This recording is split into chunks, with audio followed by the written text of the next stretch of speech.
So normally we don't do intros, but I had a funny idea of how to do one today. So I'll go around the table here. Hey, Hunter. Choose between these two movies for me.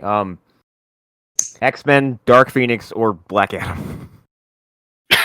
Well, I've seen one of these movies. No, just pick one. Dark Phoenix, mostly. To be honest, I have no interest. Okay. Eric, Black Adam or Fan Four Stick? Oh, wow. This is just Sophie's choice of movies. I think at this How much point, do I want to hurt? I think at this point I would say probably Black Adam, just so I can see it, so I can talk tremendous piles of shit about it. Because once I've seen it, to say about Fantastic Four. Yeah, exactly. Well, other than Dr. Doom blowing people's heads up and Michael B. Jordan being Michael B. Jordan, I don't. Mm-hmm. Yeah, I don't ever need to know about the rest of that movie. Arlen, Black Adam or Jonah Hex? Oh my god! Oh, my god!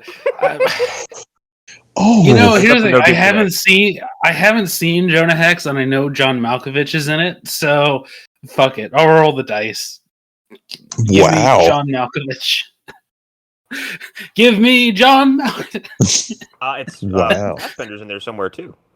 Yes. Oh yes, he is, because it's like pre him being a thing. It's like he has like no talking lines. I think. Someone give me one. Ooh. Daredevil 2003. Oh God, I'd kill myself. Hunter or Eric, fill in for me if I can't think of another one. Well, it's just that or Black Adam. Black Adam or yeah. Okay, yeah. Or Daredevil 2003. Yeah. Oh my god. Yeah, that's your option. Oh.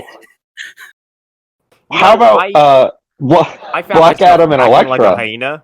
Black Adam and Elektra. I found myself cackling like a hyena during the end of Daredevil. I didn't finish Black Adam because it just kind of washed over me, and I was like, "Yeah, I don't need to see any more of this." Well, you did see the final fight scene, right? The best part of the entire film. Yeah, where he rips man in half. Yeah. He rips. I'm sorry, he rips man in half. He rips Super Satan in half, and it's marvelous. It's pretty sick, actually. It's the Super Devil. Super, yeah. He's like a DBZ version of Satan. Who is that? Is it? Yeah. Well, isn't there a Dragon Ball Z character that's like red skin and has a blue outfit? Yes. That's what I'm thinking of. He's like that. Yeah. Oh, Deborah. Yeah, he's Deborah. He's just who just like he looks like the devil. Yeah. Oh, okay. Yeah, exactly. Yeah. Think of the devil. There you go. That's like I don't know when I'm ever going to willingly choose to watch Black Adam now that it's on HBO Max. I'm just not going to watch it. That's what I'm going to do. But guys, the hierarchy of power. Well, it's good that you brought up this wonderful question because this was changed. This was it did change, actually. That's the thing. Technically, The Rock was correct. He did change it by destroying everything. Well, it's good you bring all that up because that was what Arlen wanted to discuss of it is what's going on with the DC universe right now, everybody. Why I love this because it's like every day, for some reason, Black Adam is becoming my favorite joke of this year. I don't know why. I think it's because The Rock hasn't shut up about it for 12 years, and now that it's here, nobody can give a shit. Yeah. No. Yeah. Well, it's also having seen enough of it, I can attest to the fact. Arlen, you saw all of it, didn't you? Yes, most of it. So I went to the bathroom after Pierce Brosnan dies, and I came back and he was fighting Devilman. So everything in between is a mystery to me. But yes, it's a Rob Zombie most song. of it. Oh, that's right. As I left, is it Dragula? They play Dragula. I think it's called Devilman. Dragula? Oh, it's Devilman. Yes, I wish it had been. Wait, Dragula. hold on. What Drag? Like what? No. I think there's a Rob Connor Zombie was song saying that there's Devilman. Yeah, That's what he was saying. He was saying it was there's the name of a Rob Zombie song. Okay, I got lost, and I was like, Dracula plays in Black Adam? Why? Here's the thing, Hunter. It's entirely possible Dracula could have played in Black Adam. And yeah, kind of movie. Well, also The Rock is a coward for not putting it in. Is what you're saying? I would laugh my ass off if Dracula starts kicking in during the ending fight. I mean, it would have been a better movie. But no, if it's like a slowed down, like synthy, like new age version of Dracula, that would be even better. If it was, they did that trick. They did that trick with Painted Black in the first 15 minutes. They did. Get it? Because that's Black's in the song title. Mm-hmm. What if they did a twee female singer covering Dracula? Like just like with a ukulele or something like that, singing like every woman in like the 2010s who was like an independent songwriter saying like, yeah, let's do that, cover Dracula that way. Oh my, yeah. So a lot of things happened in DC. I mean, over the last month, we haven't really been on discussing as these updates have come out, but I mean, the first big one is Patty Jenkins is no longer doing Wonder Woman, and that seems to be confirmed. I can't believe this. Wow. Okay, we're gonna detour real fast because the Wonder Woman 3 we allegedly would have gotten sounds like a big stinky dumpster fire, and I'm glad it's dead. Sounds like madness. I don't know. I can't see that having leaked. I think someone just wrote something that was just crazy enough to probably work, but I don't know if that was real. The problem is the line between is that a real pitch and is that complete bullshit is so blurry at this point that yeah, accepting it as real feels cozy enough to the point where I have to look at it and just marvel at the hilarity of it. Well, it's better special effects than that mannequin that she saved in Wonder Woman 84. Yes, exactly. Well. I'll say it again. Even if the plan was to resurrect Steve Trevor again with the Lazarus Pit, what are you putting in the pit? Okay, so I didn't hear some of these details before now. That was Lazarus Pit, bring back Steve again. Why? I do want to point out, this is like the second movie in a row where the whole thing is we need to save Steve Trevor. You know what I mean? Like, it's kind of like fucked up to make a Wonder Woman franchise be like, I need my boyfriend to come back from the dead. Exactly. Or even if that's the theme of the trilogy, would have been she's motivated by a man. Exactly. Yeah. And that is my fundamental issue with these movies is like, I want to see Wonder Woman being awesome and kicking ass, and her like, no man.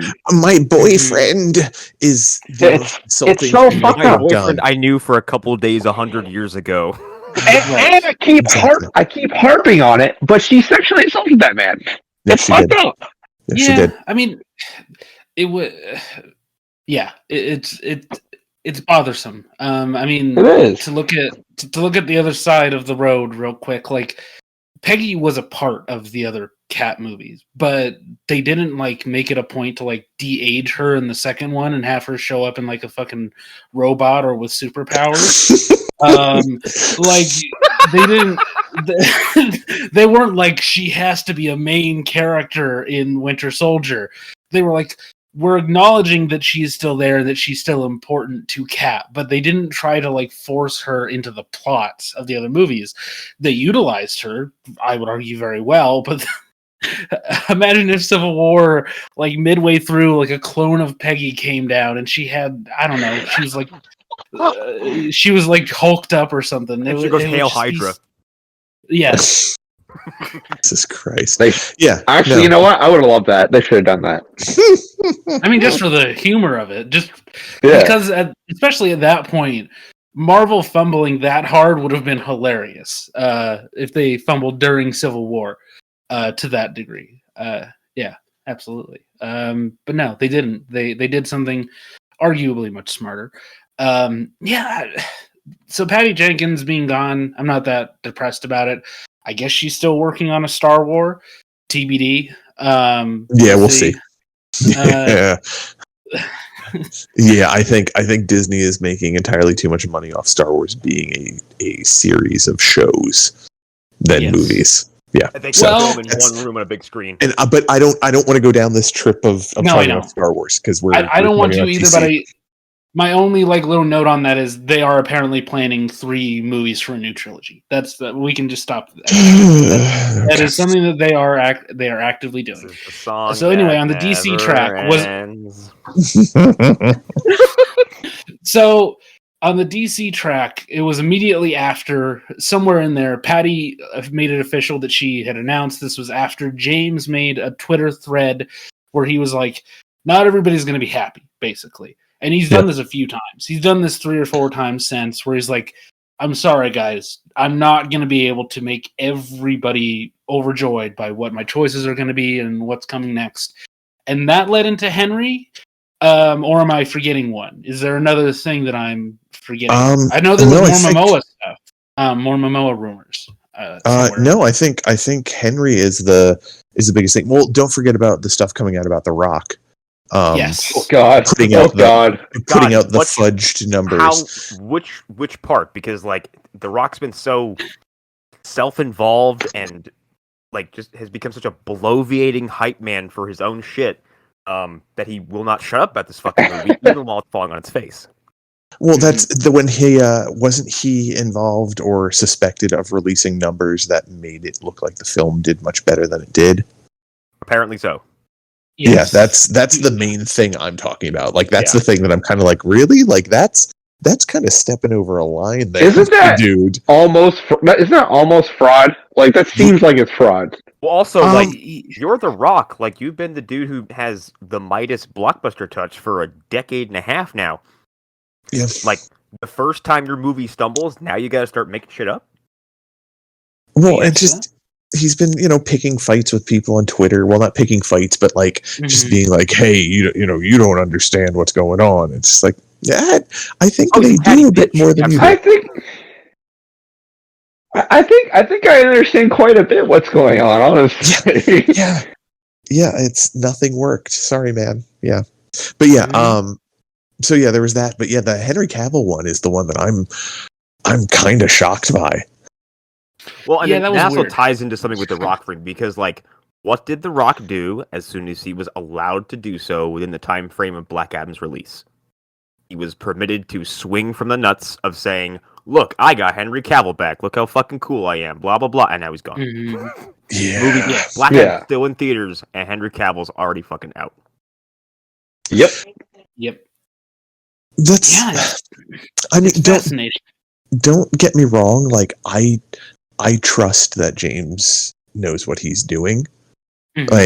He worked with Marvel long enough to have a pretty good fucking idea of how they work, and I'm sure he's implementing some of those ideas here with what he's doing going forward.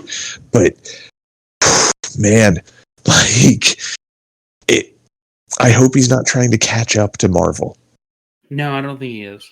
Okay.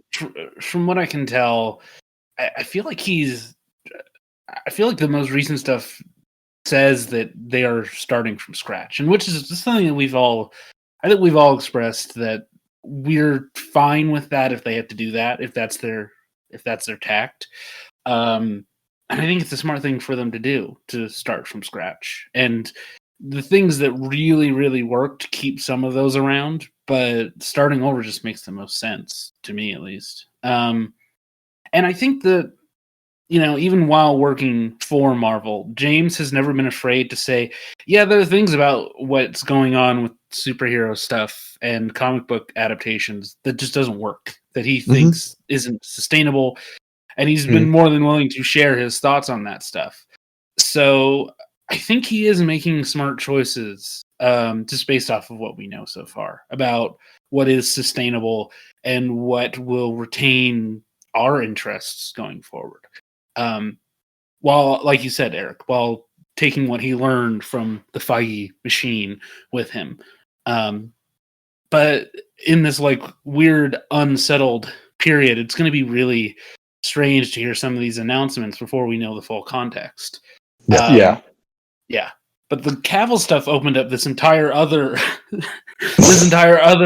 section of conversation because more stuff around The Witcher came out. And me and Hunter had a very long discussion yesterday about some of the weirdness that has been announced or leaked. Or that's supposedly leaked. Yes. What has been supposedly leaked? The gist of it is that Henry Cavill was on the Witcher set and was a little obsessive, and might have been a little bit of being too much of a gamer, let's just say, and had been really shitty to the women on the set. Yes. Yikes. But which is really bad when your set is mostly women and your showrunners are women. Yeah. Yes.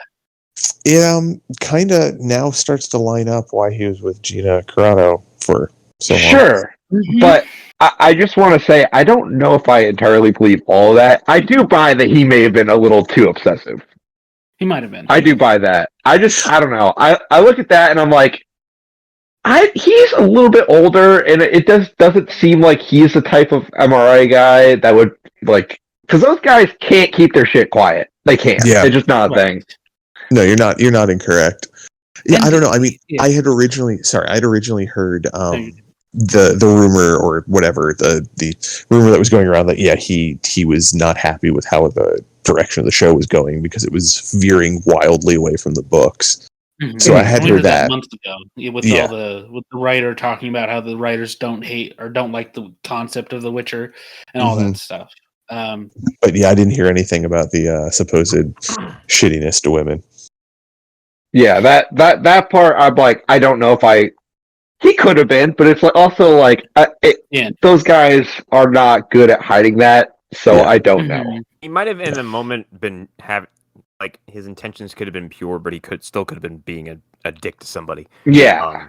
It just seems to me like something that could be misinterpreted. He's either it's either that or he's got masterful control over his impulses, because all the impressions he's given off from a public eye is this very reserved, kind of courteous dork. Sure. Well, and it could be anywhere in the middle. The thing that I'm sort of that I gravitate towards is he just may not get along with the showrunner Lauren Hurstrich, something like that. Very, very interesting last name, but. I seem to remember reading in part of an interview that happened with Millie Bobby Brown, her saying about her friendship with him as adult, because he actually has boundaries. When she went to talk to him about something, he's like, "No, we're not. I'm not discussing that. I'm sorry." So it makes me wonder if maybe he might be somewhere on the spectrum. He could be. I could see that. Yeah. He could just be that that Greek Adonis who's not quite he could just be very socially inept. But exactly. I mean, there's a lot of support for that. It's the fact that he he made the announcement that he doesn't want anybody talking to him about his relationships, right? He was like, I don't even want to discuss the fact that I'm dating this producer. I don't want you to bring it up. If you're bringing it up to me, you're not interviewing me in the future and stuff like that. And his wording and the preciseness with which he says it, that kind of leans towards that. So that could be an option. Absolutely. So yeah. And that does fit with the whole not getting along with writers.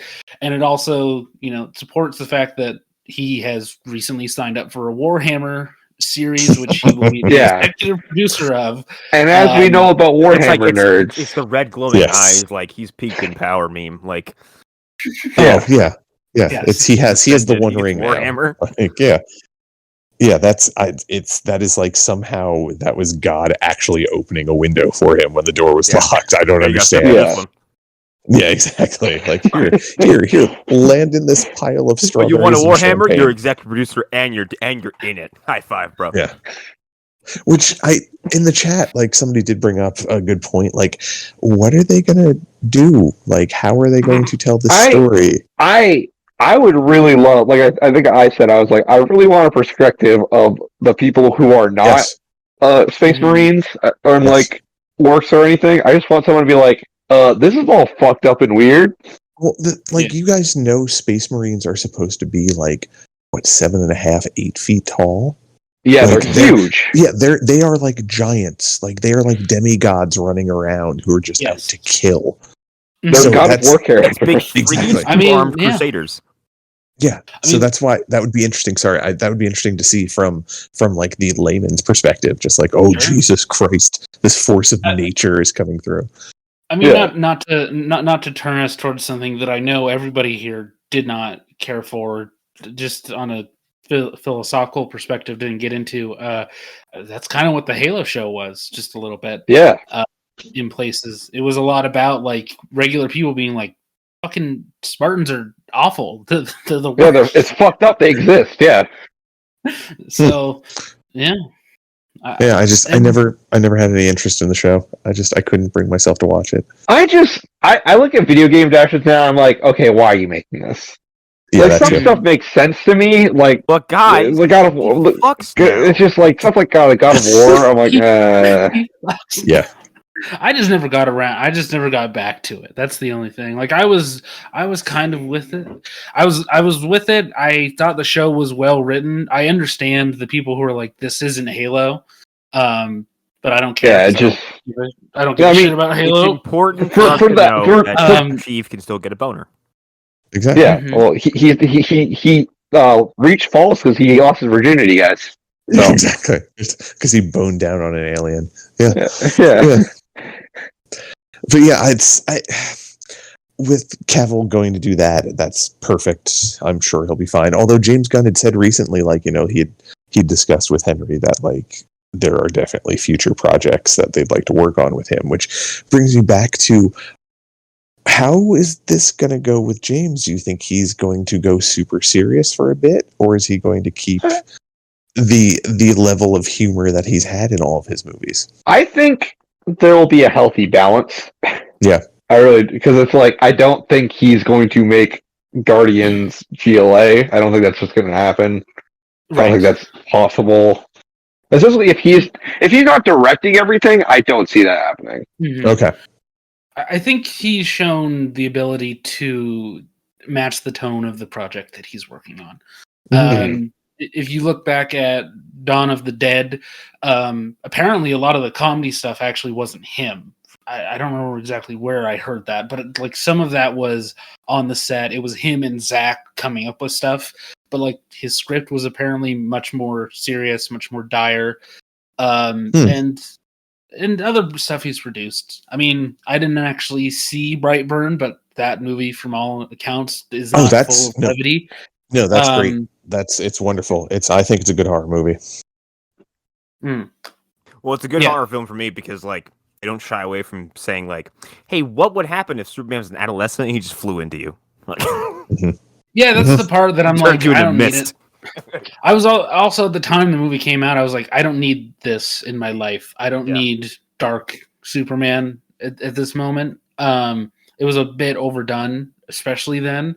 I've kind of warmed up to it again, and I can kind of handle it, but I was a bit bored of it. And I'll get to Brightburn someday. I've heard too many good things about it. So, but yeah, I think James will match the tone of what the project is, and his Superman project, which is the first real news we've heard of a new project, of anything confirmed. It's been a lot of rumors, and a lot of James saying this probably isn't happening anymore. It's Clark Kent as a junior reporter, just starting out, learning the city. Sounds interesting to me. Sounds like a Superman story and a good one. Well, that's the thing. There's enough like really, really well done Superman stories that either start around the same time or a large chunk of their story takes place during that time period. So that's kind of the perfect area to mine from if you want to get like the early Clark Kent / Superman being super stuff. Good, because I want to get away from Zod, and I don't want to touch Doomsday for a while. Yep. Yes. Yep. Nope. I agree. I don't think Warner Brothers wants to either. I feel like those stories are so like you also kind of need like years of Superman lore to get to them, like exactly to inform them. So it's like, yeah. I just want a Superman movie where he is not a Jesus allegory. Can we have that? Yeah. I just want he's just there. That's Superman, and you love him because he's cool and he's a Boy Scout. As much as I love Pa Kent Tornado Lover, I don't want that either. I don't. Yeah, I want the Ma and Pa Kent that everyone who read the comics grew up with, and I hate to be that guy. But I want to let me put it this way. I want to feel something when John Kent dies. Okay, right? Exactly. Yeah, I want to feel happy while watching a Superman movie. How about that? Yeah, exactly. Yeah. That's the thing that I think a lot of people have missed since, to be honest, Christopher Reeve is like Superman should be something that's joyful, like because he's. I'm not counting that. Superman and Lois is that, but it's also like not in movie form. Is the point though? Like it's not like it's not like a big budget thing. That's the inherent problem. Is the closest we can get to this is like Shadows in the Wall versions on television, where they don't have the budget to really do it, and it's really dependent on actors who, let's face it, sometimes aren't like the best in the business. They're TV actors for the most part, and they're TV actors for a reason. Even the high points of everybody's favorite show on this podcast, Smallville, even the high points of that are just like. I think that's a little bit unfair from everything I've heard about Superman and Lois. Like it's quite good. Like I heard that it's a significant improvement. Yeah, it is. It in a way that at times I forget I'm watching CW show. Yeah. Yes. And that's I think some of the problem that haunts any DC project film wise is like if they go one step in the wrong direction, it's like, oh, this is just a really long CW episode. And that's a taste they need to wipe out of a lot of people's mouths. Like they need to end it all. It's got to be different. That's just what it is. Yeah. I think luckily, I think the CW I think if their profile with these shows were consistently higher than it has been in the past few years, the amount of wells they would have poisoned would have been insurmountable. Oh God. They would have tanked the stock of so many different characters. I'm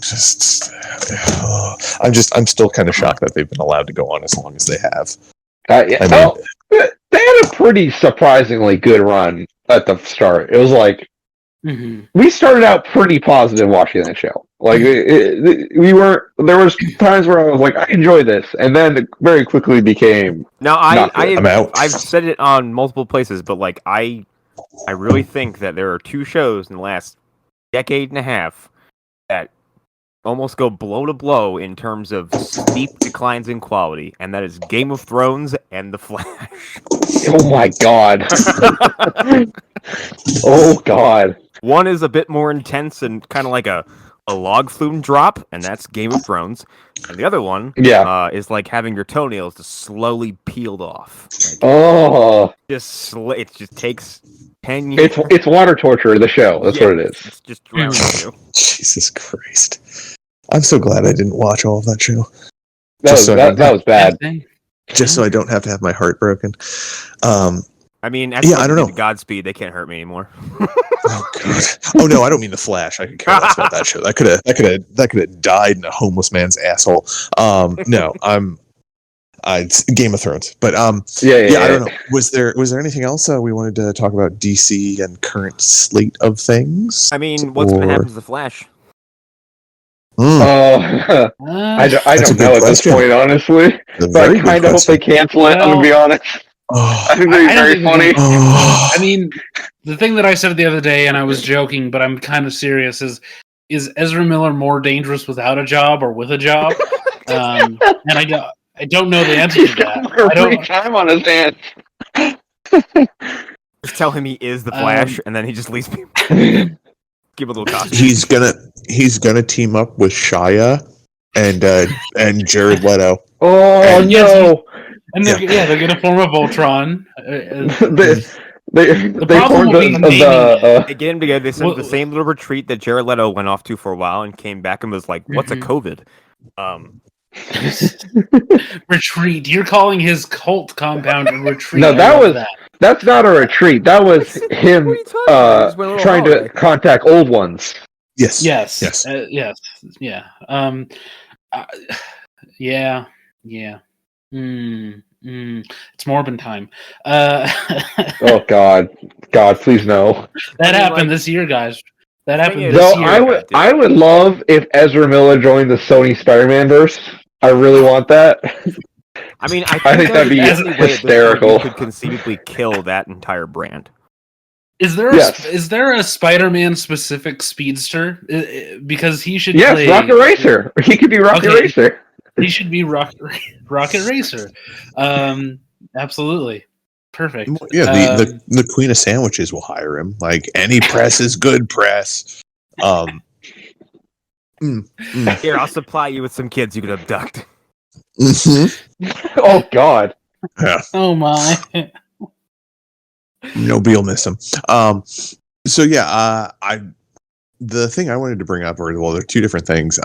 Your mileage may vary for some of you, but the big one I know Hunter and I want to talk about is Midnight Suns. Yes. This game is shockingly good.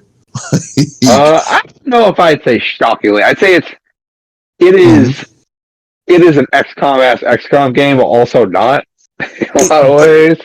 But I mean, I went into it like expecting the card thing to be very awkward to adjust to, and it's not. It's not at all. That's why I'm like, it's shockingly good, because I was not expecting it to be as seamless as it was.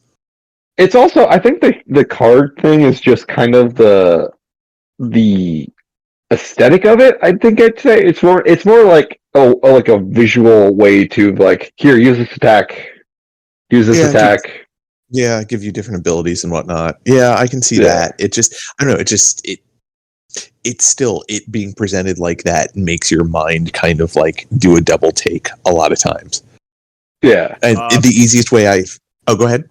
Because I did XCOM and XCOM 2 as blind as I could, I'm doing that with this too. I don't know a whole lot about this. I know it's from the Firaxis team. I don't know shit about the guts of it or how it works or how it plays. Okay. Well, there's a card system, but it's not. Just don't expect it to be like a normal one. Yeah. Yeah. The best way to describe it is like each character is their own deck of cards, and you get to equip them with 8 cards. You get 3 people in your party, and when you start your rounds, you have 8 cards, and they're all randomly taken from each of these decks. Yeah. So you might. Oh, go ahead. It's like playing poker, but you have like you took 3 decks and just combined them. Yeah. Okay. Like, and you can like customize it, kind of. Yeah. It just, I don't know. It takes a little bit to get used to, I think. Like, but once it clicks, it's a lot of fun. But yeah, it's also pure joy because things happen. You're like, oh, okay, yep, yeah, I understand this. Like it's the environmental things with it in the battles. I was kind of pleasantly surprised by now that I've really started using them on a regular basis. Yeah, those will save your life. Like those are of Worlds difficulty curves. Dude, yes, it does. I believe it does. It does. It has crazy difficulty selections. Like I think there's different tiers of difficulty too. Oh, great! Good. Yeah. So, yeah, it's pretty nuts that they pulled that off as well as they did. I did not. I had a lot of faith going into this because I was the one who was like, "Yep, this is a good game. It's gonna be a good game, everyone." And I felt like at times I was going crazy because I was the only one talking about it, and I was like, "Wait, hold on." But like, go ahead. It's just like it's like a Fire Emblem game and XCOM came together and was like, "Yep, this is Marvel Fire Emblem XCOM."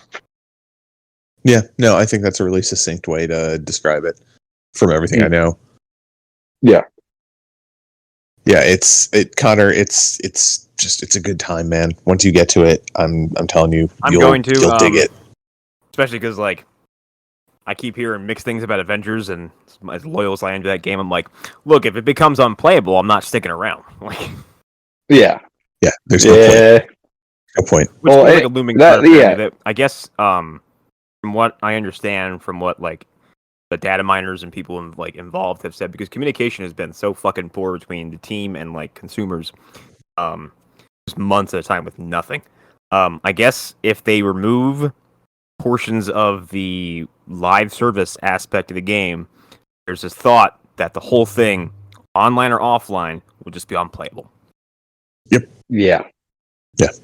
Which is ridiculous to me, because like Dark Souls 1 is still up. Like Well, that's because Dark Souls was created by a Japanese company, by Japanese people. And you have to understand, not Connor, created with an engine that was then stress tested into a multiplayer engine late in development, causing a slew of problems. You have to understand. Here's the thing about Square Enix that I love Final Fantasy, one of my favorite franchises. I like a lot of what Square Enix makes. I understand that company is run by morons. That's just the way it is. They're just everyone there's an idiot. Well, and specifically why I'm saying like what I said about From Software is like Square Enix blamed the American companies anytime anything even slightly went wrong. And if they were doing it that openly, like in the press, that means behind closed doors they were beating them like a stepchild. Oh, they were. They specifically steamrolled Crystal Dynamics publicly over Avengers. They're like, oh yeah, they would do that in like public press releases. They would like in like shareholders calls. There's like transcripts. You made a bad game. Well, fuck you. But it makes me wonder how many like resources were being withheld from them by Square Enix. I'm sure a lot.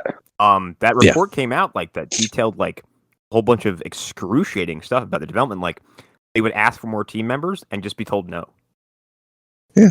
So there was like an article during COVID that was like Square Enix QA team were denied like hand wipes during the pandemic while they were testing.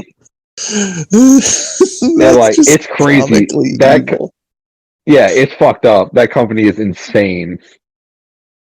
That's shades of our old pal Ike.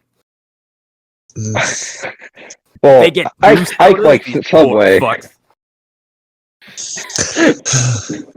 Jesus Christ. Arlen has receded into a cocoon because we're talking video games. Well, that's my natural state. Yes. The other thing that I wanted to bring up is, and once again, this might only be something that Hunter cares about, but I think you guys might have something to say about it, is the current state of the Microsoft deal to acquire Activision is the most like comically overacted thing on Sony's part I've ever heard of a large company doing. It's weird because it's like it is kind of performative in a lot of ways on Sony's part, and it's also performative in some ways by the FTC. It's not, they're still kind of doing their job, but there's a lot of it that's like, you're just doing this so people will like notice you're going after antitrust law. Like that's mostly what I think it is. Yeah, well, I mean that's why the way the lawsuit was filed, because it's something that leaves a bit more space open to work with a possible compromise in the end, where nobody walks away happy. I really feel like there will probably be like concessions. Oh, there will. So, like I look at it and I'm like, it's very strange. Yeah. You want to know my galaxy brain take on this? Well, go ahead. I think that there's a lot of things at play here. Sony knows that platform non-specific streaming is coming. Like they know that it's happening and they're not ready. And they don't want to admit to having lost, basically.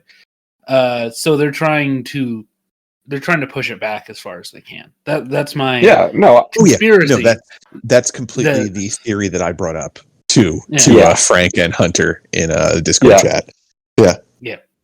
Yeah. Yeah. It's very clear that they know that they've fucked up, and it's like, and Jim Ryan's trying to save. Like, I honestly think Jim Ryan's trying to save his ass more than anything, because he knows, like, he's likely being replaced. It's going to happen eventually. Maybe not now, but like, there is a road I see where Sony is like, you have cost us like billions of dollars by not following Xbox. Like, Which, Connor, are you aware of what's bringing this up? Like, why there's some roadblocks going on right now? No, not really.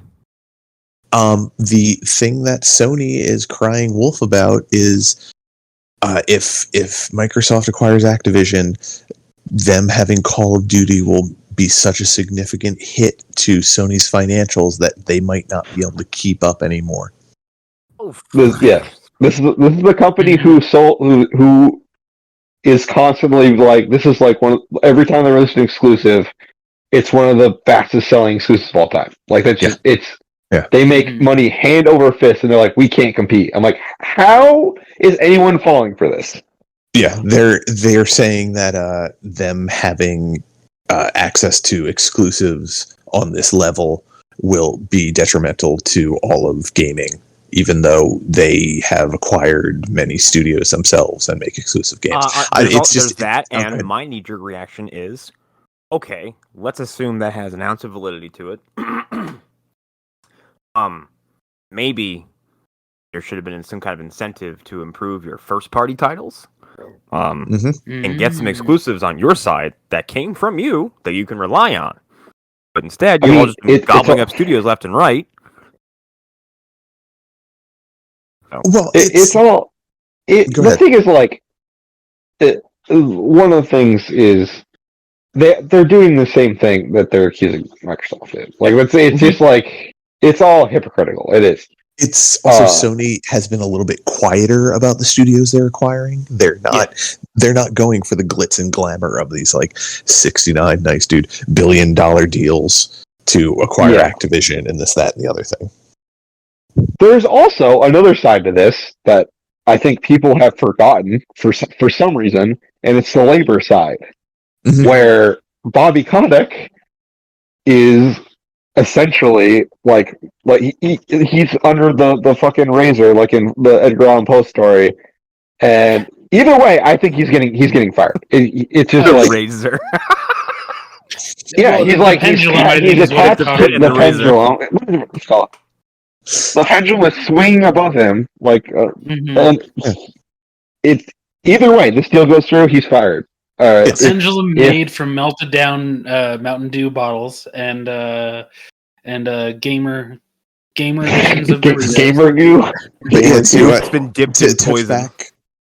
To touch back on what you were saying, Arlen, that was my theory, is that like Jim Ryan is purposely being such a big bitch about this because he knows that their online service needs time to try and actually catch up. And they aren't ready to aren't ready to compete directly in a streaming. They're not ready to be Tidal or Google Play or YouTube Music yet. Because that's what's funny is at this point. They're going to be and Microsoft will be Spotify, basically. There are all these like trademarks Sony does usually, and there's one that makes me think that has some validity, is the idea that they're working on a way to reverse engineer PS3 games so you can play them like download them to your console.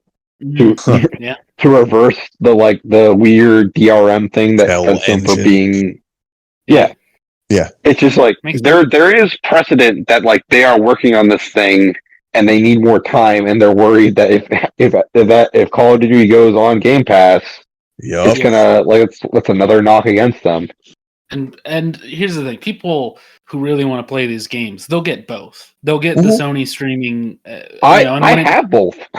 Well, yeah, but when it becomes, I'm one of them. When it becomes non-specific to the consoles, and I want to be very clear here, this is what I'm saying: you'll be able to play both streaming services on one console. You will.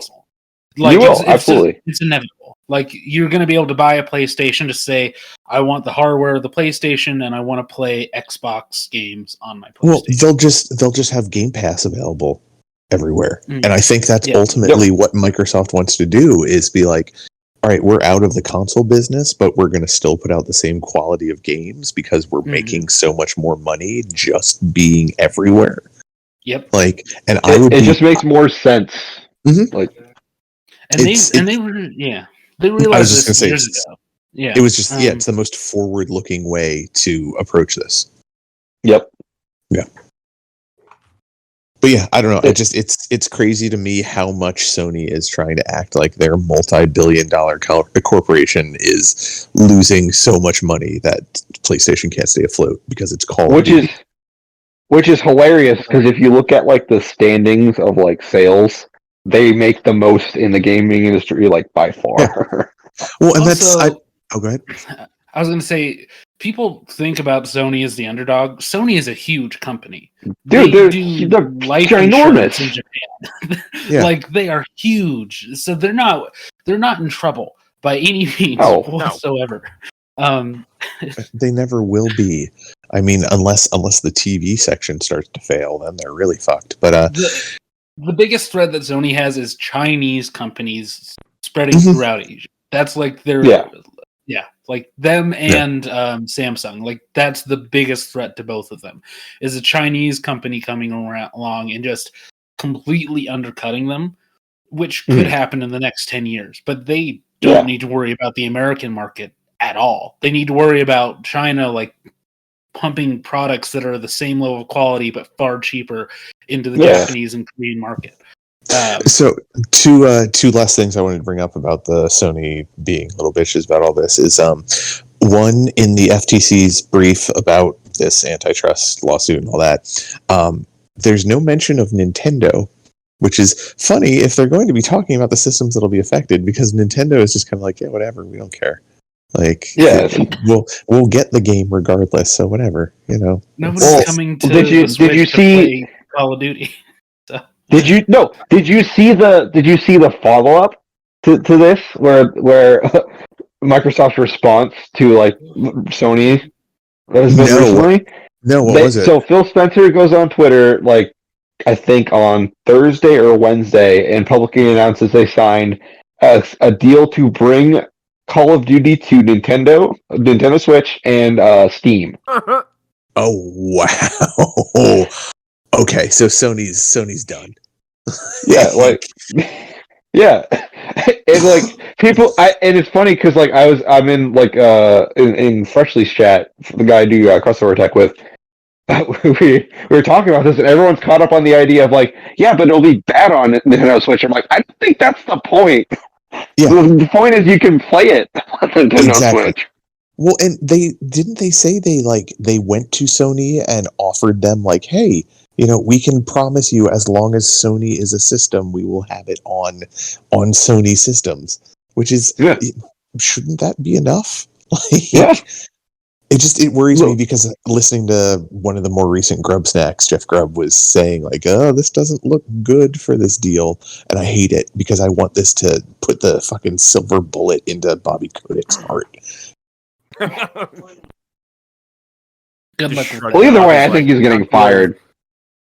I can't wait for Kodak to run for president and get no. Oh God! And everyone will be posting that scene from Moneyball that he's in. Exactly. Just continually post it. Yeah, so that's it with that. Did anybody have anything else they really wanted to discuss or bring up? Honestly, I just I had something, but I forgot. I already did that. So. I had one other thing. So I watched Jurassic World Dominion tonight. Why? Because it was that was a movie trying to be 5 different movies, and they were all bad. And every scene of it was everything happening to everyone who's in the scene all the time. All right, go. Like that's what every scene of that movie was. I think it's particularly damning for your dinosaur movie to not be about the dinosaurs. Yeah, pretty much. It's also pretty bad that the CGI looked like garbage in a lot of scenes. It looked so bad. Like that hot garbage. We're gonna focus in on that. That's the crime there. That is the criminal action. You are making a Jurassic Park movie. The dinosaurs need to look good. Period. This isn't Carnosaur. This isn't Raptor Island or whatever. No. Shut up and consume. More sludge. More sludge for you. More sludge for you. Oh my god. No, slurp. Drink from the slug. Yeah, suckle from the teeth of the Hollywood slurm. Like, I said to my wife when we were watching it, like, I'm convinced the reason why they've been pumping out these other Jurassic World movies, because they're not good, and there's no one in their right mind who can say they're good, is just because they want to have fodder to paste onto the ride at Universal Studios. That's all these movies are at this point. Is stuff to advertise the park. Well, the movies themselves, I think, back you up. Like the whole like corporate talk from the first Jurassic World, where they're talking about how the dinosaur needs to be new and exciting, and they're like looking at the audience and stuff. It's like, oh yeah, and why does the writer hate Apple so much? It's so weird. It's so weird. What? Wait, what? Oh God, you don't know. Like, so Biosyn, the evil corporation that's both Monsanto and Apple at the same time, they have a giant, what is it? Italy is where their base was? I think that's what I saw about the locusts. Okay. Yeah. They're the ones who genetically engineered crops that the locusts won't eat, and they also genetically engineered these locusts to destroy other people's crops. So they're trying to start an apocalypse, which is when the Scooby Gang of Ellie and Alan and Malcolm. That's their B plot. Hold on. Yeah, go ahead. So yes, this movie. Yes, how can I help you? This movie. I want a large steak.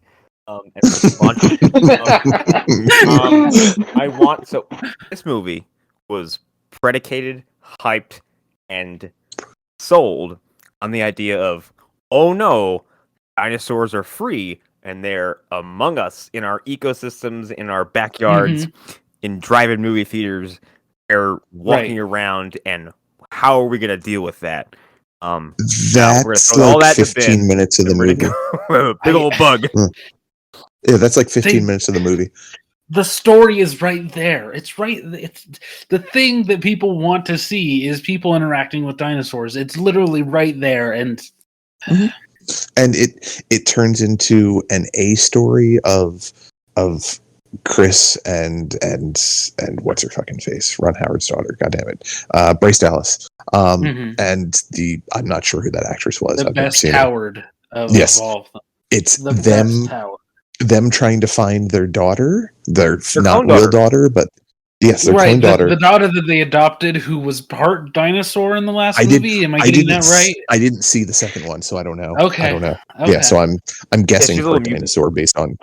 Yeah, because that's in the beginning of the movie of Dominion. There's a point where they're trying to free some dinosaurs that are in like.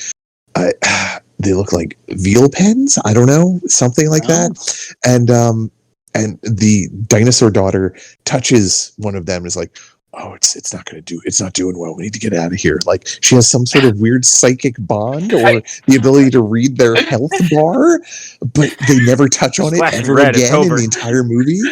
Like, some fucking Resident Evil shit is what you're describing right now. So is it in this movie or in 2 where it recreates the Jurassic Park logo and like an attempt to do a cool shot?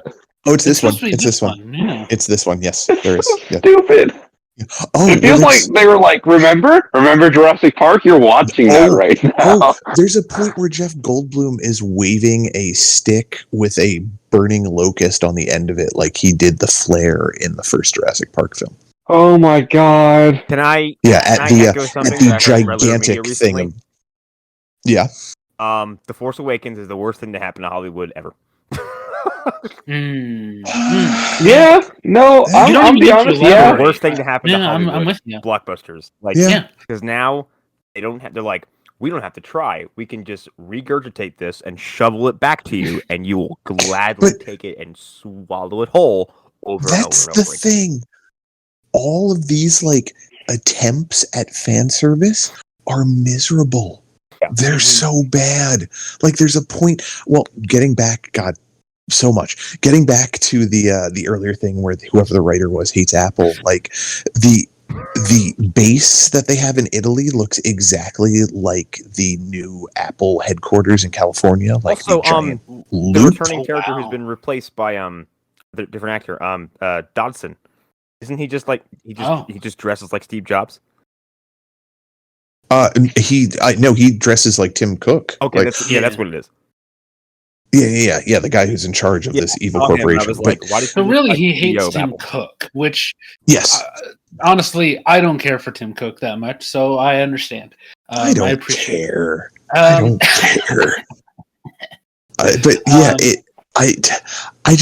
there's so much about this movie that is so bad and doesn't make sense why it's this bad. Like, also, like the trailer, they show you like Eric, they're in Italy and they're running from velociraptors and like that. You could be fooled into thinking like, oh, raptors in Italy makes sense. Raptors are loose. And then I understand that they're actually like someone's personal attack raptors. Yes. So if I remember correctly, I think I'm right. These are called the Atrociraptors. Get the fuck out. And that is something. The one woman who was the shrink in Severance, which you should all go watch because it's a million times better than this. The way these things are genetically made is that they have a laser that they point at people that somehow activates them, and they will hunt down whatever the laser has targeted. An Austin Powers Dr. Evil plot is what you're describing to me. Yes. And yeah. Well, that's all the scenes that you saw, like Chris Pratt on a BMX. Well, not BMX. God damn it. Yeah, BMX bike. Yeah, I'm the BMX candidate. Eric, no. At some point, did they show like a computer of like, and it's like the genetic code of the Atrociraptor, and they point to like a bar, and it's like a cat that they've used to get that, because that's what I think of is a laser pointer on a cat. That's the crazy thing. Like, this is the only point you deal with them or have any introduction to them. Like, that's it. Wow. Just for the scene that's in Italy or wherever the fuck they are. There's a fight at the end that's between what looks like a gigantic raptor with super long claws and lots of feathers, whatever the largest meat-eating dinosaur was, or predator dinosaur, which is the big one that the T-Rex fights earlier. Mm-hmm. There's a kaiju battle between the three of them. T-Rex seems to get defeated, and then there's a Terminator scene where the camera starts to pan in on what you think is its dead body, and its eye blinks, and it gets up to go finish the fight. Oh God! Hang on, like I have to. I'm very hung up. Atrociraptor sounds like a monster truck rally car. Like it sounds like that sounds like that sounds like even a real dinosaur? Because if that's not a real dinosaur, that sounds like something Magneto would send to fight the X-Men. Honestly. Well, also people making fun of George Lucas's naming abilities. Look at Atrociraptor. There you go. That's even worse. That's somehow worse than. I know it is. Maybe he should have crushed them like a bug.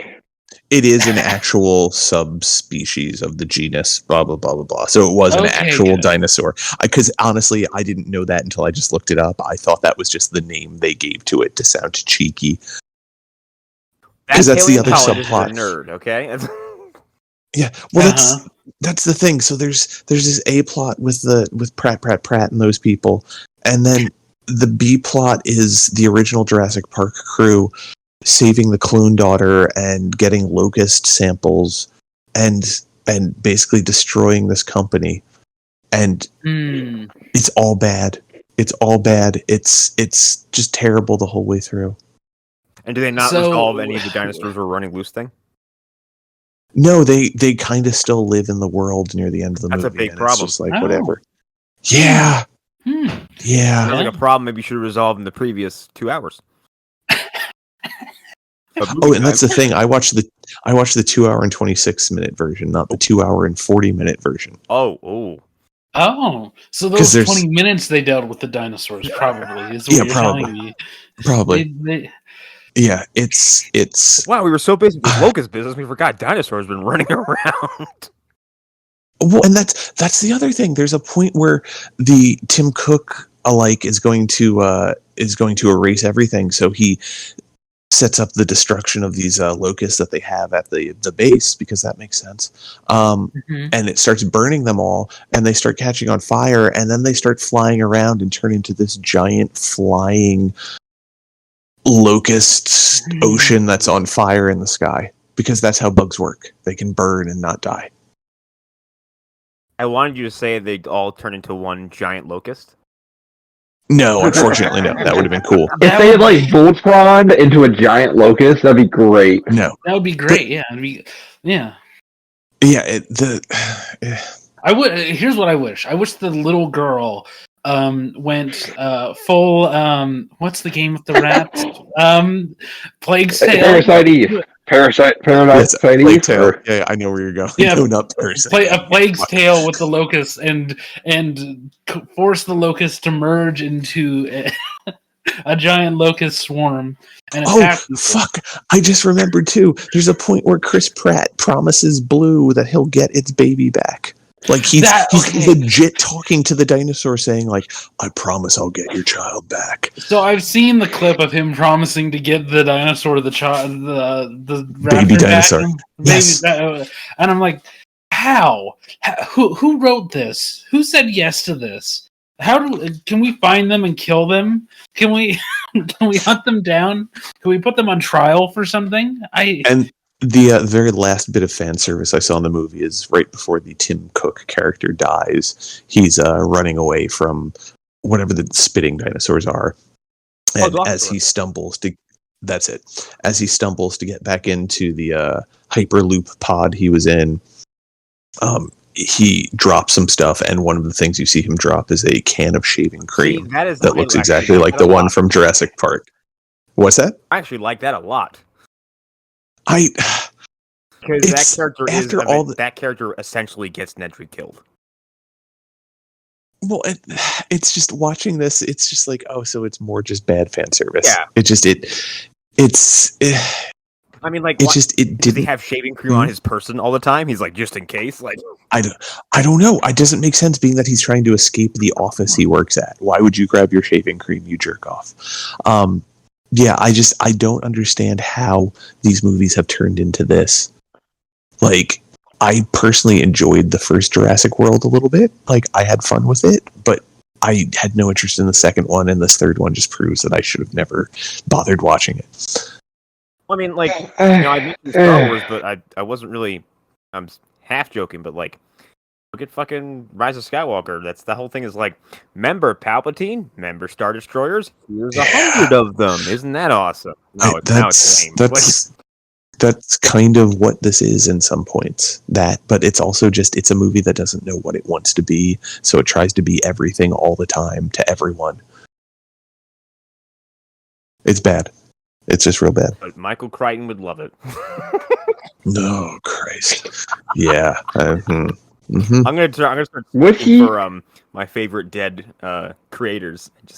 Just say they like shit, but I have no basis in reality of assuming they like it. Yeah. And I'll do it with Alan Moore after he's dead, because that would be the most fun. Alan Moore will be fun though, because his ghost can haunt you. Yeah. I want something obscure. Presence behind me. I want something obscure, like old country buffet, to get a lot of money and do a deep fake of dead Alan Moore saying how much he loves their gravy and biscuits. AI Alan Moore. Alan Moore, are you the only ghost in this room with me right now? No. Is the other ghost Aleister Crowley? Yes. No. He's power bottoming. Yeah. Yes. Oh God. Like, Alan Moore was a big fan of modern superhero blockbusters. He told me himself, and like to my left, like his ghost is just like giving me the cutoff sign. Like, no, stop. See, I like to also imagine his ghost as like Ghost from old cartoons or comics, where it's just like his very photorealistic head and then just like a little trailing off tadpole body. Yeah, he's got tiny little arms. Yeah, he's like Casper, but he just has an Alan. Yeah. Yeah, he just has an Alan Moore head. That's the Alan Moore ghost I want. Or like a Ghostbusters ghost, where you just become a cartoon. Yes. You become a 3D. You become a 3-dimensional cartoon. You become drawn by like a newspaper comic artist. And you retain no human qualities except for maybe one activity. Unless you're Harold Ramis, then you come back as a full-bodied human being. So it's weird.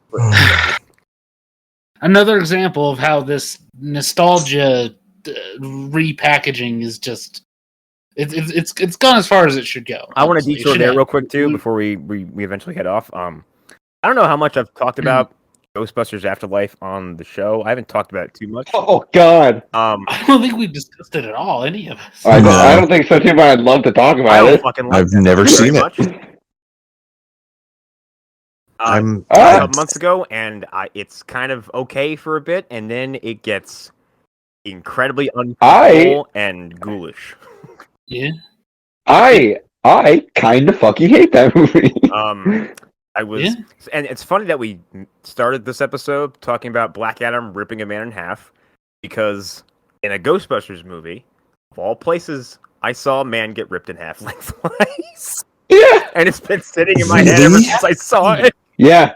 So, are you gonna watch it? Do you want me to spoil it for you? I don't care, man. So go ahead. So they spend most of the movie hyping up that what is his name? So Evo he's mentioned in the other movies in the local volcano or something. Yes, and they spend most of the movie. And they spend most of the movie hyping up. Yeah, and they're like, he's gonna be resurrected. It's gonna happen. And he does, but I think it's Gozer shows up. Yeah, Gozer shows and up rips and him half. like, hey, cool, you're here. She puts her hands on his head and just tears him in half like a tissue. Yep. Yeah, it's really funny. Now, Olivia Wilde, who haven't seen it, Olivia Wilde plays Gozer. Yes, and that leaked pretty early into the film, which is crazy to me. Yeah. Yeah, it's interesting. You can see it's something that happened. That's for sure. It's an incredibly awkward and quick cut, and Ivo Shandor is seemingly made of nothing but like nougat because he just comes apart. That's the best part. Like the sides of him curl down like a piece of taffy or something. Like it's really stupid. It's like when you open up a banana. It's like something that would happen like Ren and Stimpy. It's really bad. It's really strange looking, and then that's right back to weird Ghostbusters shenanigans. I'm like, hold on, I just saw a murder. I don't know. I heard so many I don't want to say mixed because it was mostly negative, things about the movie that I'm like, I think I'm good. I mean, especially they did the thing that I didn't want them to do. I don't think a lot of people want them to do it. They did what Hollywood brought Egon back. Yeah. Brought fucking Harold Ramis back as a CGI ghost. It's fucking weird. Yeah. It's very strange. Is Bill Murray actually the fact that you're Bill Murray and you're Ernie Hudson and you're Dan Aykroyd, and maybe you have unresolved issues with this friend who's no longer around for you to discuss them with. Maybe you haven't seen them in a long time. Maybe you have something you wish you could say. Something. And some fucking Hollywood director, producer, whatever, is like, hey, yeah, imagine your dead friend is right there. Say something to him. Well, is Bill Murray actually in the movie? Yeah. He is. So that's another thing that infuriates me about this movie. Harold Ramis' ghost. So the three Ghostbusters are in the movie, and then they show up at the very end to take on Gozer. No, they show up and they fall over, and then that's it. Mm-hmm. Yes. At some point, they have the only good joke in the movie happen, and then yes, it's when it's revealed that the character named Podcast has who can you guess what he has a podcast heel is? Do you know what Podcast does? What is his whole thing? What do you think he does? He podcast stuff? Yeah, right. Okay. So Bill Murray listens to his podcast. That's the funniest joke in the movie.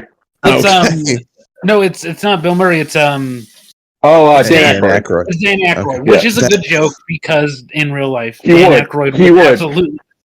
Yes. Oh yeah, So, he's trying every paranormal podcast, at least 2 episodes every day. He listens to 6 to 10 of them. Like in the middle of the movie, just to find friends. In the middle of the movie, there's this weird little detour it takes where, after not showing any of them, Harold Ramis's Egon's granddaughter just calls Ray's a cult out of nowhere, and then Dan Aykroyd shows up on screen and proceeds to dump 30 years of exposition and lore onto this child in about 3 minutes, and then just hangs up. It's so aggravating. There are a lot of things. It's the weirdest shit. Like, and I don't know how much we've talked about this. In real life, Bill Murray and Ramis, if my memory is correct, they never resolved like long-standing issues before Ramis died. I thought they had talked some before he died, but yeah, they weren't whole with each other yet. Like, there was still a lot of bitterness apparently from Groundhog Day. Like, there was still like Bill Murray no, I don't remember who disapproved of what, but one of them felt that he was holding the other back by going too sweet. Like, he made the Bill Murray character too sweet at the end of that movie, and Bill Murray was starting to become the serious actor that we know him as today, or more so, and he was kind of PO'd about it, and it caused this split that lasted 30 years, or 20 years, I guess, by the time Ramis died. So yeah, like, it's really weird, like Connor was saying, for them to like force him to like say hi to his dead friend who he had some weird feelings about, I'm sure. And it's one thing to bring Peter Cushing back and have this actor on set who isn't Peter Cushing, who probably knows people in the cast, and like there's a different kind of rapport altogether. But like, you tell me someone got Bill Murray and Dan Aykroyd on set and said, like, here, talk to this fucking tennis ball on a string, by the way. So we are Harold Ramis. We are also, there's also the extra weirdness in the beginning of the movie, which is they kill Egon on screen. Dies. They do. That actually bothers me. Egon is murdered by one of the Hellhounds. Yes. And it's fucked up. Christ. It's wow. really exciting. Yeah. That's a very bold choice. It's insane. Yeah, and he's the first person across 2 films to be actually killed by a Hellhound. Yep. Usually they just take in the closet. Why does this movie exist? Because money, Eric. Because previously, Sony had previously on Sony, and Sony went broke, so they had to do a do-over. Because the last Ghostbusters, that was awful, right? Nobody liked that whatsoever. I don't know. I didn't see it, so I don't. And it's not because it was a bunch of women. I just had no. It was good. No, I didn't see it because there was women. That's why. Girls are afraid of ghosts. Well, as previously discussed, women can't fight ghosts. They can't go to space. Nope. They can't. No. Yeah, they can't. Women cannot perceive the paranormal.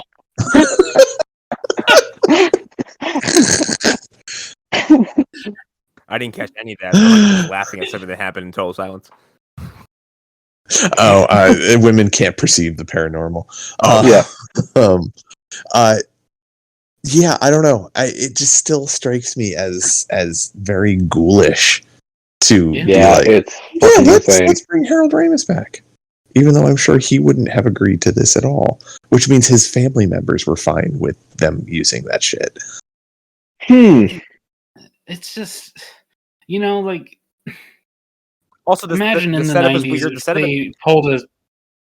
The setup implies that Egon got freaked out over something and just, like, in the middle of the night, took all of the Ghostbusters gear and absconds into the Midwest and just severs communication with everybody. I'm like, okay, fuck him. Fuck you. All right. Enjoy wherever you went. That and this. Go ahead. I was going to say, Egon he's a character that the internet at least has claimed is on the spectrum after the fact, and whether or not that's the case, I don't know. Whatever, but that's to me that's particularly like cruel, I guess, to that character to say that he would do that, and to they kind of suggested that that's part of it, that he just like they do a lot of choices that I just don't support. It's a very strange movie. The reason he does this is because he finds out that there's this there's this volcano or mountain where Ivo Shandor is buried, and like eventually there will be the surge of ghost energy, whatever the fuck. So he's been planning for this to happen, but like you're telling me that in across decades he doesn't reach out to anybody? Yeah. And then they don't reach out to him, like conversely? That's why I don't understand why they even needed to make these other two movies, because and I'm being completely legit here, the video game is the perfect sequel. Yes. Like, you don't need any of this other garbage. And everybody's there, except Sigourney Weaver. But everybody else, literally everybody else is there. Now with these two movies having done as poorly as they did, it completely poisons the rich lore of Ghostbusters. No, like it's still like, hey, we won't see another Ghostbusters movie for a long time now. No, we're getting a new one. Wait, what? Yeah, they already announced the next one's greenlit. Oh god, kill me. What? Why? I think I missed this announcement too. I'm not shocked, but wow. Okay. What? Sony gonna Sony, guys. Sony gonna Sony. Yeah, Reitman's coming back. Okay. I'm pretty sure. I'm almost positive this is happening. Hang on. What? I have so many questions, and most of them are why. Yes. Do we need an extended Ghostbusters universe? No, we Do don't. we really need that? Oh, I'm sorry. Okay, wow. Reitman's not coming back, but Ghostbusters Afterlife sequel taps Gil Kennan to direct, with previous cast returning. Oh, I remember that. I remember talking about this. We talked about this on the show, I think. Maybe. Really? I think so. Well, we've been. I don't remember when. So, this is one of those if and when I would be much more excited. So, if this Gil Kenan news had came out at a point in time where he hadn't done a bunch of other stuff that was not good, I'd be kind of into that. But like Gil Kenan immediately after Monster House, great, perfect fit. But I don't know. I don't. Oh, I also want to. Here's the thing about Afterlife. I want to touch on one more thing. I like the Afterlife cast before we the whole thing. There's a post credits in that movie that is. There is, and Sigourney is in it. Yes, and it's like it feels like a short film or a sequel that I would have taken over this, and it's it hyper focuses on Winston, who is now a super successful CEO and owns his own company, and like is talking to Janine, and basically says like, I started out with those maniacs from New York doing this, and now look where I am. And I'm like, wow, what a sweet story that could have been. And it shows him bringing the Ecto-1 back to the firehouse and promising out loud to restore it. And it's all this like sweet sentiment that actually lands, and like Sigourney Weaver and Bill Murray recreate the psychic card reading thing he does in the first movie, and she's not buying it.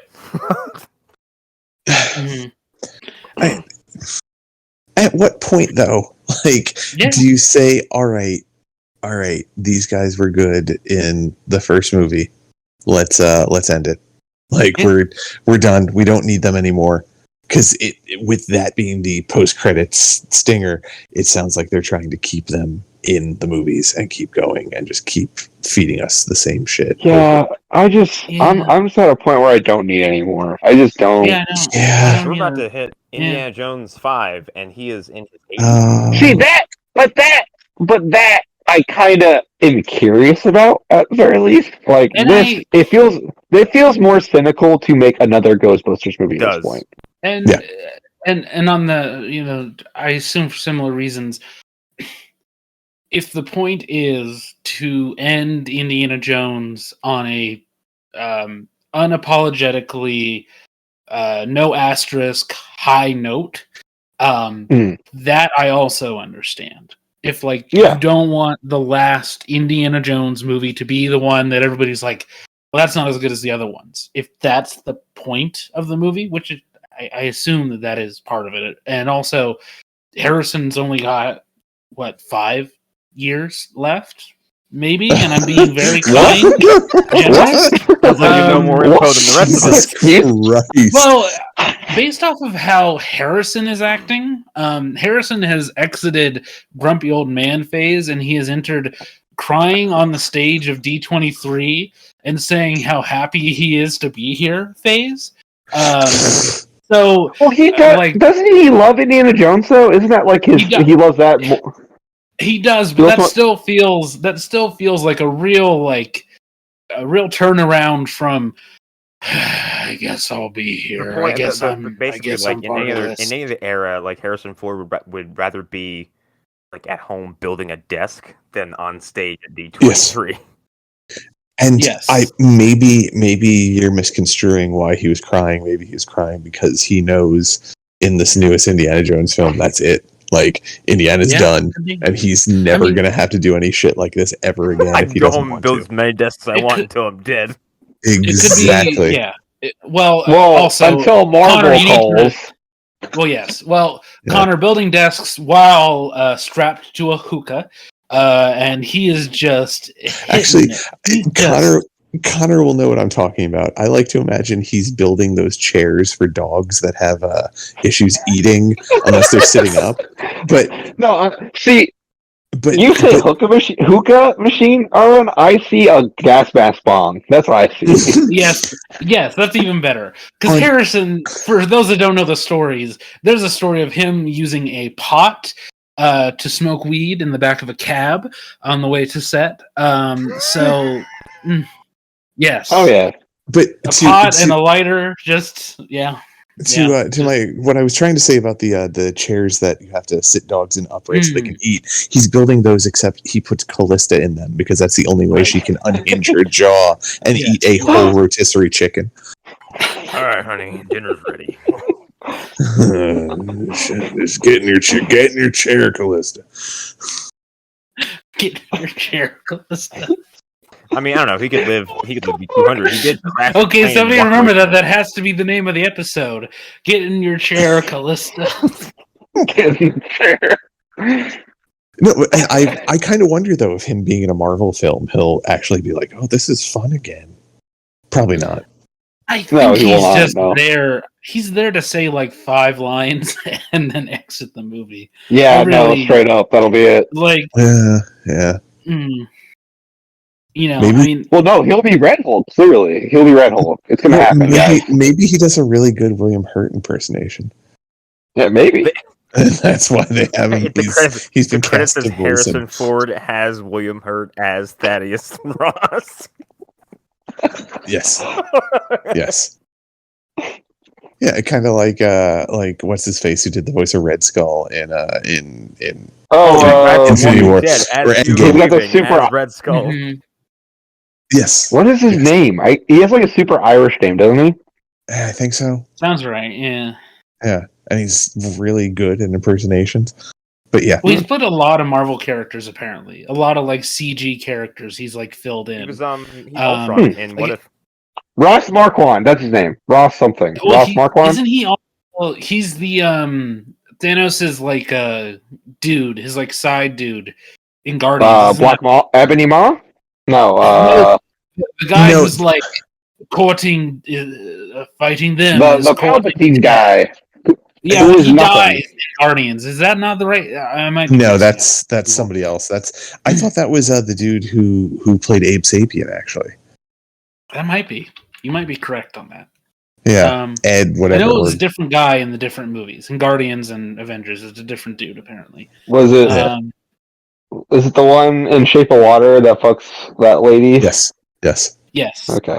Yes. Yeah, she gonna, as Olivia Colman says, she gonna fuck that fish. Yeah. You gonna fuck that fish? Mm. And she did. I do want to, since we're technically still talking about Sony. There was there was a story this week that I feel like we just like glazed over in the chats, or maybe I was asleep when this happened. Hypno Hustler. I just read this today. Yeah, Donald I saw Glover it. starred in and produced Spider-Man movie based on Hypno Hustler. Sure, why not? Well, that's the movie Ezra Miller's going to be in. Every like subsequent announcement by Sony of them doing one more of these movies in the Spider-Man universe before the previous one has even seen like a filming date gets more ridiculous and somehow it's the best. Surprising. It's my favorite thing to talk about on this show because it's the most insane shit every time. I'm still feel like pranks, elaborate pranks. I'm still so depressed we never got an Aunt May Super Agent movie. Yeah, I know. That's a real bummer. Apparently, that's becoming part of the Madam Web movie. Apparently. Oh God! Damn it! Cool, that movie that no one is asking for either. Awesome. I can't wait to watch that because I want to know. I just need to know what the fuck. That movie has its own Spider-Man. Yeah, yes. It's like they know. Who is it? Yeah, isn't it? I thought it was the guy who voiced Peter Parker in Into the Spider-Verse. Yes, Jake Johnson. Yeah, I think it is. Yeah, Jake Johnson. Yeah, it's that movie will be fascinating. I'm gonna see it just because I'm like I need to know. Just like what the fuck. Yeah, what is this? I have an idea of why they're doing that why they're adding another Spider-Man to these movies because if this eats shit, then they can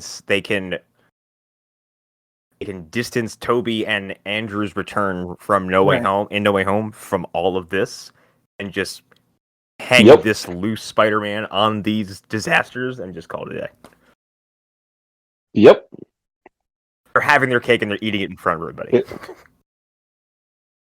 I think some of it too with the Madam Web thing is they're going to introduce a multiverse even more so, just so they can be like, oh, we have our own multiverse. I mean, just so they can do it so for the third time and still not know how it works then? Yes. Because I've seen that post-credit scene in Morbius, and it's it makes no sense. It doesn't make any fucking sense, and Michael Keaton clearly has no fucking idea what he's doing there. He was tired. He got done playing Batman earlier that day. He was a tired boy. We're just going to put you in a room. We want you to read off these cards. All right.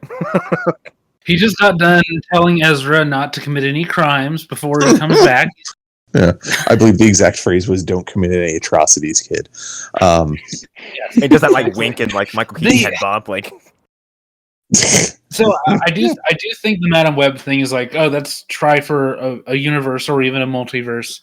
And I'll be honest, I don't mind them taking the swing. It's just the lack of any focus to any of it. Like it doesn't feel like whatsoever. I feel like it's an attempt to put continuity to it all because it all just still does not make any sense. Take an Adam Webb movie. I'm tired.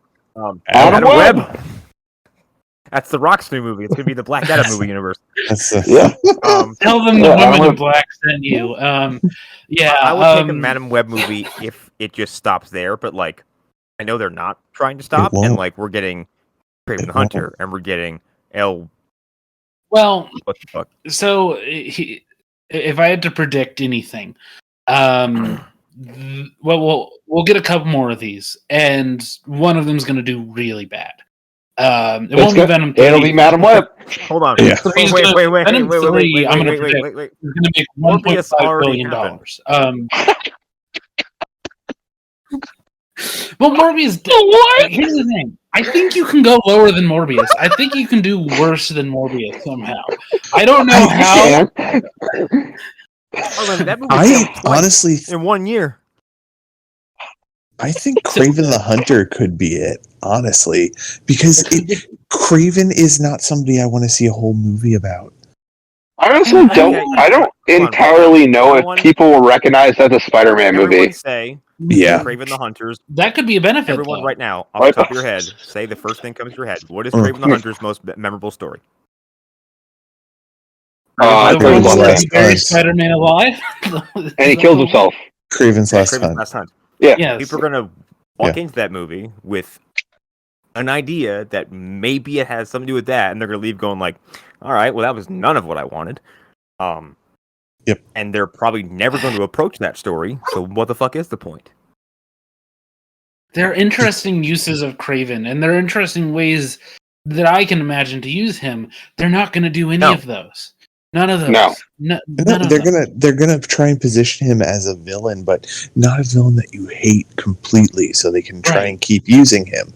Because that's the other thing; they haven't had a successful villain stick because they never got to do their Sinister Six with Amazing Spider-Man. It's so bizarre because it's the villains. They're all villains, but they have no hero to fight. You know what I mean?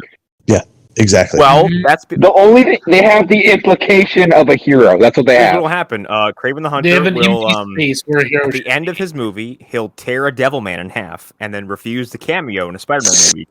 I really, really hope he will. Yes. Yeah, I feel like Sony is doing this because they want to have like this nice comfy house ready for when they can finally do their own Spider-Man films again. And I don't think they realize they're just burying themselves deeper and deeper with each of these movies. Take on Sony doing this is that like everyone likes to accuse Marvel of like poisoning the cinematic well like the superhero movies. Whatever. Marvel makes these movies and they generally go over well with the public. People like them and they consistently make money on them. They make money of them all the time. Consistently successful all the fucking time. They set a standard for blockbusters and movie going. Yeah. Sony has only made that entire practice look like absolute buffoonery because every time they release one of these things, it can't not be compared to all the other things that are coming, like that are happening like within the same few months span of going, and then you can't avoid the comments of like, look how behind the times this fucking thing looks and feels compared to what everyone else is doing. And all the stuff that feels interesting, similar to DC, honestly, feels like it happened on accident. Everything interesting feels like it's just like, oh, they slipped into this working. They fell in a bucket and they went down a bunch of stairs like a Three Stooges movie, and suddenly Venom becomes one of the biggest franchises on the planet Earth. Venom's failing upwards is my favorite story of the past. It's amazing. And again, like I said, I'm calling it $1.5 billion Venom 3. Tom Hardy he's producing it with his producing partner. He's absolutely not directing it in reality. If you were on the set, you wouldn't see him looking through the camera and telling people, now move there. And still in the Brooklyn accent, by the way. Yeah, in his awful Brooklyn accent. It's just like, it's ridiculous. And that movie's going to continue on doing extremely well. But I don't know how any of these do well. And like I said, I think there's going to be a bottom. And what's going to happen is Sony is going to look over where they've been making these animated movies, and they're going to be like, why weren't we just doing more of these? Why weren't we putting all that money into just doing 10 of these? Also, like, you know, there's no rights disaster. Like, you own the sole animated movie rights to Spider-Man. Just go insane. And so far, nobody hates those movies. In fact, they're beloved critical darlings so far.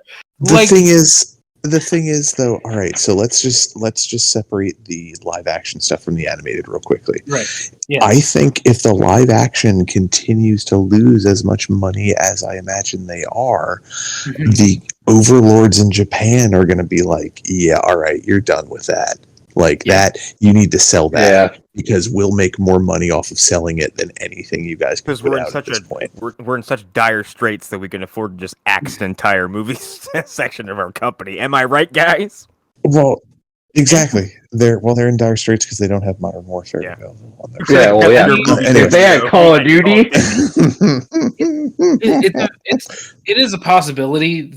But to my point earlier, Sony is involved in life insurance in Japan. So for them, maybe it's not too much money to just keep the studio around. Maybe they don't even realize they have a movie studio. That's a possibility. Maybe they just liquidate everything and everyone and they start from scratch, that feels like a very Japanese choice, actually, to just fire everyone and start over, hire new people. Maybe. Pay Bob Iger some ungodly amount of money. Bob Chapek's going to be the new head of Sony Films. That's what's going to happen. Yes. I can't wait. You saying that there's no reaction from me because I'm like, yeah, that could track in this fucking simulation we're living in. Yep. Yeah, honestly. 100%. It's all fascinating to me that this is where it's going. Again, more Morbius movies. I hope that every movie gets the same memeability. They probably won't. I do too. Because I think that it's the unique combination, right, of Jared Leto being who Jared Leto is and his inherent I don't even know what to call it. It's not that people like him, and it's not even that people hate him. It's just that they can't stop talking about him. He's so weird. Yes.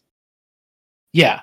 There's an inherent desire to pick apart Jared Leto and his choices that allows this level of memeability. And I don't think you have that with Aaron Taylor Johnson. No, if I'm talking about how, wow, isn't it weird and fucked up that Jared Leto made people carry him to the bathroom on set? There's no clapback. He's like, yeah. I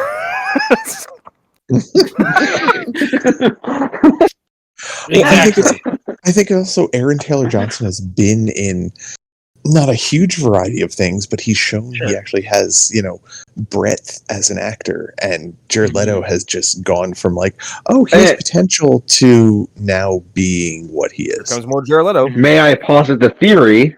That Aaron Taylor Johnson might be more likable than Jared Leto too. That too. He probably will be. Yes. I wouldn't be surprised if we end up actually not hating his movie. I'm gonna attempt to create this movie you're talking about, Arlen. This impenetrable dud, with a combination of factors. So let's do a Stiltman movie starring Shia LaBeouf.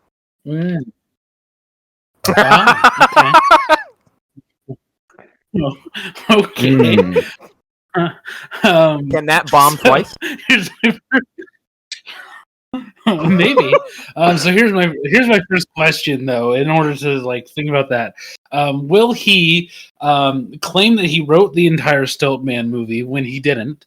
Will he throw whoever his girlfriend is at the time outside of a car? Yeah. Well, another idea would be do Big Wheel with Terrence Howard. Oh, I like that. My God. No, okay. So here's the thing. Terrence Howard has that memeability that I'm talking about that Leto has. I mean, how many times have we talked about New Math? Cumulatively, it must be days, years. There's a certain point that his haha yeah becomes oh wait, you're an idiot. Yeah. There is a certain point where you can't just laugh at it because you're oh no, you're not very smart. Okay, yeah. Sorry. Yeah, exactly. I think New Math is where you draw the line. I think stuff like that is where you're nope. Yeah. It's the system failed you at some point. Yeah. Very early. Yeah, absolutely. Yeah, exactly. And again, Aaron Taylor Johnson, the most memeable thing about him is his wife, and that's not going to be part of the movie. I mean, that'd be very curious if they tie in his wife who's twice his age or something. Yep. That's not going to happen. I couldn't remember. Yeah, isn't she 50 something and he's 30, something like that? Yeah. Yeah, and they started dating when he was in his 20s. I want to say something like that. I think we discussed this in the Kick-Ass episode. I don't remember. I don't remember. He loves the Cougars. Exactly. He loves the Cougars. Exactly. Ain't nothing wrong with it. Can't fault him, Yeah. He likes what he likes. He has multiple children with this woman. Wow. Good for her. She's only 50. Like, we're talking about her like she's like. Oh yeah, I mean, I'm going to be 45 this year, so Hey, Aaron, yeah. Does DC own that cocaine superhero? Snowblind, whatever his name is. Yeah, that's I believe that is a DC character. Snowflame, is that? I believe that's his name. Yes. Yeah. What was that, Connor? Candidate for you right there. Like, well, that's going back to James Gunn. Like, I'm wondering what if he's going to do a similar thing to Marvel. Is that the plan, or is it just, hey, let's just set up these characters first? Because I kind of want him to do some bizarre stuff that no one's expecting. Yeah. Yeah. I mean, I could see Snowflame popping up like he will. Pounder Man did in the Suicide Squad. Yeah. I could see that. Yeah.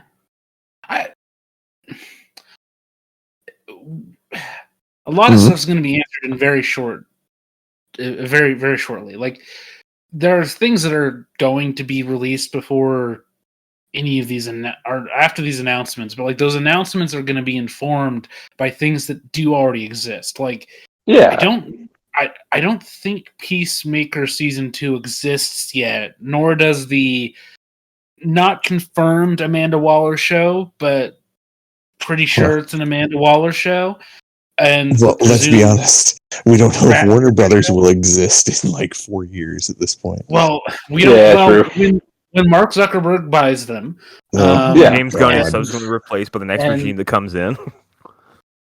Exactly. Yeah. Well, it'll be at that point. It'll be like the Arnim Zola thing, where it's just like a head projected on a screen. Present to you the DC algorithm. Hey guys! Algorithm. I have a pitch. What if we buy DC? Do you think we could buy? No, DC? I think we could. I got like $5. Yeah, I got some money. What do you guys have? We can pull our money. I mean, I don't have anything on me right now. Everything cat? I can put in some change. I was gonna say, imagine Black Adam. What was that, Connor? The villain of Space Jam 3. Oh, yeah, no, you could. That's kind of what I would want to have happen now with Black Adam, is that The Rock will be inexorably tied to it for the rest of eternity. Yeah, he can never escape that. Eventually, like the road to that is like he's just insufferably involving himself in every project he can get his hands on at Warner Bros. It's like, okay, what if Black Adam? Well, now because he's gonna Tommy Wiseau it, where he's like, oh no, guys, I'm in on the joke. It's funny. So on, sort of. Circling back to my previous point about why isn't Sony just focusing on animation, when The Rock will have played Black Adam 5 times purely because of those animated movies. When we're on Legion of Super Pets 15 or something. Like, we'll look back on all of this like, wow, he really, the hierarchy of power did change. Now you can buy the Black Adam cinematic universe in a box set. Oh, God. Oh God! This is all animation. I would love that if like The Rock is like fighting the Minions at one point because they're crossing over Illumination. And Mario. And Mario's there. He's just drop kicking the Minions. No, he picks them up individually and tears them in half lengthwise every time. He grabs Mario by an arm and a leg and just pulls. Yeah. Fuck, there was something I was going to say, but I can't remember what it is. I don't know. Whatever. Do we want to wrap up, guys? I think this is very fun. This is good. It's midnight here. Yeah, I've been up since 4, so yeah, it's probably good to wrap up. I guess plugs. Who has? I ain't got nothing. Okay. LHP still putting out mostly weekly episodes. Go listen to the whole back catalog. We recently discussed the movie Ikiru. Akira Kurosawa movie about a man with cancer. So go watch that, or go listen to that and watch the movie, then listen to us talk about that. And yeah, that's what I got. I got nothing. Okay. You could listen to Comic Club and Crossover Attack wherever you get your podcasts. I don't have a Twitter anymore, so don't follow me anywhere, I guess. Follow on all the platforms. Yeah. Well, wait. I thought you had a Tumblr. Follow Hunter on. I do have a Tumblr. Yeah. Yeah. Truth.org. I'm on the QAnon blogs. Make sure you, when you listen to Comic Club, you yell at Frank for his insane ideas about. So if you want to email Frank at askcomicclub@gmail.com. You can tell him how wrong he is about Assassin's Creed and literally everything he says. Is he still wrong about? Is he still wrong about Valhalla? Does he still need to be corrected? Oh no, he still hates that game. He still hates it. Oh, okay, yeah. Also, I hope you bring him to task for his opinions on the Sony thing with Microsoft and Activision. I'll be sure to send him to Sony Pony re-education camp. Wait, Horizon Forbidden West isn't that great? Frank should move to Japan and get a Sony life insurance policy. Yes. You know what's funny? Before I know I'm interrupting plugs, but you know what's funny about that game is when they were doing the Game Awards last week. Actually, Burst didn't even show up. Like she was just not there. Wow. So that's crazy. Like that says a lot, honestly. Oof. Yeah, well, it got its lunch eaten twice. I think they've kind of learned that they just can't do it. Yeah, at this point, just, Stop.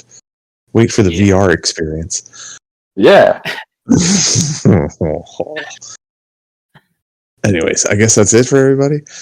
Yeah. Connor, any plugs? All right. Okay. Bye. All right, bye, everybody.